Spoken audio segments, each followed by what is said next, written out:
प्रस्तुत है हरियाणा राज्य की साप्ताहिक समाचार समीक्षा। लेखक हैं वरिष्ठ पत्रकार संजीव शर्मा, वाचिका निधि मुंजाल। हरियाणा के मुख्यमंत्री मनोहर लाल पूरा सप्ताह एक्शन मोड में रहे। मिशन 2024 के तहत फील्ड में उतरकर भिवानी जिले में 3 दिन व्यतीत करने के बाद मुख्यमंत्री मनोहर लाल ने मंत्रिमंडल की बैठक में कई अहम फैसले लेकर ये संदेश देने का प्रयास किया है कि अब वे तथा उनके सभी मंत्री चंडीगढ़ सचिवालय में नहीं बल्कि फील्ड में अपना अधिक समय देंगे। हरियाणा सरकार ने करनाल जिले के गांव सिरसी से ग्रामीण क्षेत्रों के लिए स्वामित्व योजना शुरू की थी, जिसके बाद इसे पूरे देश में लागू किया गया। इसके बाद सरकार ने शहरी स्वामित्व योजना शुरू की। इस योजना में भी हरियाणा देश के लिए रोल मॉडल बनकर उभरा, जिसे कई राज्यों ने लागू कर दिया। अब मनोहर सरकार एक कदम आगे बढ़ाते हुए प्रदेश के सभी विभागों से स्वामित्व योजना को लागू कर दिया है, जिसके चलते स्थानीय निकाय विभाग के अलावा लोक निर्माण विभाग, जन स्वास्थ्य विभाग सहित कई अन्य विभागों के किराएदार भी फीस अदा करने के बाद मालिकाना हक हासिल कर सकेंगे।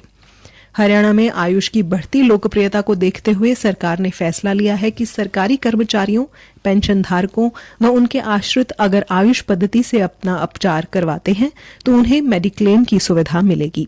इससे पहले प्रदेश में सरकारी कर्मचारियों को केवल एलोपैथी में ही ये सुविधा मिलती थी। इस नीति के अनुसार सभी सरकारी आयुष संस्थान, निजी आयुष अस्पताल जिनके पास नैब प्रमाण पत्र और प्रवेश स्तर पर नैब प्रमाण पत्र हैं, उन्हें इस नीति के तहत सूचीबद्ध किया जाएगा। इससे आयुष निजी चिकित्सकों को बढ़ावा मिलेगा, क्योंकि वे अपने अस्पतालों को सूचीबद्ध करवा सकते हैं। हरियाणा सरकार के कर्मचारी, पेंशन भोगी और उनके आश्रित राज्य सरकार के तहत आयुष सूचीबद्ध अस्पतालों में इंडोर दाखिल होकर अपनी बीमारी का इलाज करा सकते हैं। हरियाणा में होने वाले विकास कार्यों अथवा निर्माण कार्यों में गुणवत्ता का अभाव बड़ी समस्या रहा है।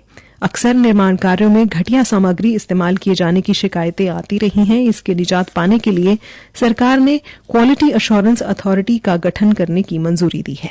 अधिकारियों की एक टीम द्वारा नियम तय किए जा रहे हैं। प्राधिकरण के पास ये अधिकार रहेगा कि वो ग्रामीण तथा शहरी क्षेत्र में कहीं पर भी चल रहे विकास कार्यों में इस्तेमाल होने वाली सामग्री की जांच करें। अगर कहीं कोई खामी पाई जाती है तो प्राधिकरण के अधिकारी काम को रुकवा भी सकते हैं।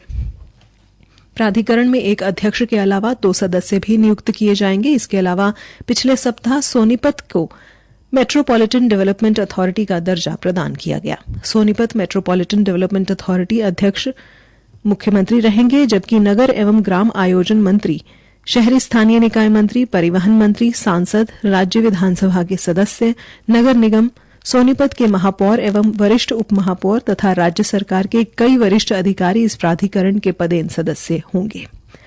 इस सप्ताह सरकार ने एक बड़ा फैसला लेते हुए प्रदेश में बुढ़ापा पेंशन जहां बढ़ाकर 250 रुपये मासिक बढ़ोतरी करके 2750 रुपये कर दिया है, वहीं बुढ़ापा पेंशन के लिए वार्षिक आय की सीमा को 2 लाख रुपए से बढ़ाकर 3 लाख रुपए कर दिया है। हरियाणा के मुख्यमंत्री मनोहर लाल द्वारा 3 दिन फील्ड में बिताने के बाद चंडीगढ़ आकर एक के बाद एक कई बड़े फैसले लिए जाने से ये साफ हो गया है कि सरकार चुनावी मोड पर आ गई है। अब मुख्यमंत्री 12 से 14 अप्रैल तक 3 दिन पलवल जिले में व्यतीत करेंगे। 3 दिन मुख्यमंत्री ग्रामीण क्षेत्रों में ही रहेंगे। दूसरी तरफ विपक्षी दल कांग्रेस ने 14 अप्रैल को सोनीपत में संविधान बचाओ रैली के आयोजन का ऐलान कर दिया है।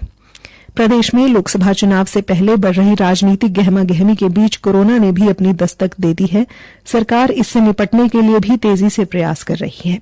प्रदेश में 100 से अधिक भीड़ वाले स्थानों पर मास्क अनिवार्य कर दिया गया है। स्वास्थ्य मंत्री अनिल विज ने अधिकारियों को निर्देश दिए हैं कि अस्पताल में आने वाले खांसी जुकाम के मरीजों को भी टेस्ट किया जाए।